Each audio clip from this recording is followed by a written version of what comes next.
Salam əziz izləyicilər. Bugün 6-cı siniflərin monitorinqinə hazırlıq məqsədi ilə uşaqlarda düzgün yuxu rejimi mətninin izahına baxacağıq. 11-ci sual.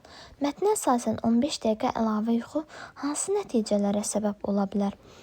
15 dəqiqə əlavə yuxu beynin daha səmərəli işləməsinə, yaxşı test nəticələrinə və sakitləşmiş ürək döyüntüsünə səbəb ola bilər.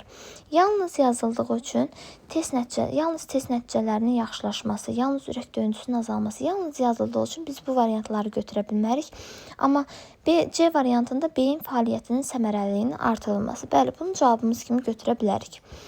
12-ci sual. Mətni və şəklə əsasən doğru fikirləri müəyyən edin. Afrikada uşaqların 70%-i yuxu normasına əməl edir. Xeyr, 70 yox, 68%. Bu yanlış fikir oldu. İngiltərədə aparılan tədqiqatlarda 13 yaşlıların hamısı gündəlik 8,5 saat yuxu ala bilir. Baxaq mətnimizə. Baxın, İngiltərədə tədqiqat keçirildi. 13 yaşlı uşaqların %50-si 8,5 saat yuxu ala bilirlər. Biz burada isə yazılıb ki, hamısı. Sadəcə bir sözə görə bunu da yanlış kimi götürürük.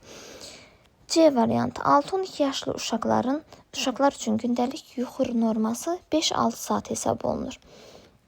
6-12 yaşlı uşaqlar üçün 9-12 saat hesab olunur yuxu rejimi. Burada isə 5-6 saat verildiyi üçün bu da yanlışdır.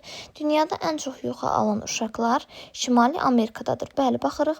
Ən çox Şimali Amerikada 68% olduğu üçün biz cavabımızı D variantı kimi götürürük. 13-cü sual. Mətndə bunlar haqqında məlumat yoxdur, deyir. 6-12 yaşlı uşaqlar üçün yuxu norması. Bəli, bunun haqqında məlumat var idi. Yuxu çatışmazlığının öyrənmə qabiliyyətinə təsiri, bu da var idi. Yuxu keyfiyyətinin yaxşılaşdırılması yollar. Biz mətnimizdə yuxu rejiminin zəif olduğunu görürük, amma onun düzəldilməsi üçün heç bir yol göstərilmir. Cavabımız olur C variantı, D variantı.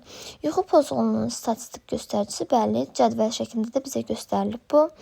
14-cü sual. Şəklə və mətnə istinad edərək yanlış fikirləri seçin. Şimali Amerikada uşaqların 68% yuxu normasına əməl edir. Bəli, 68% yuxu normasına əməl edir. Bu oldu doğru fikir. Latın Amerikasında uşaqların 48% yuxu normasına əməl edir. Xeyr, 58% yuxu normasına əməl edir. Bu oldu yanlış. 3-cü, Avstraliyada uşaqların 62% yuxu normasına əməl edir. Avstraliyada 62%. Bəli, bu da doğru fikirdir.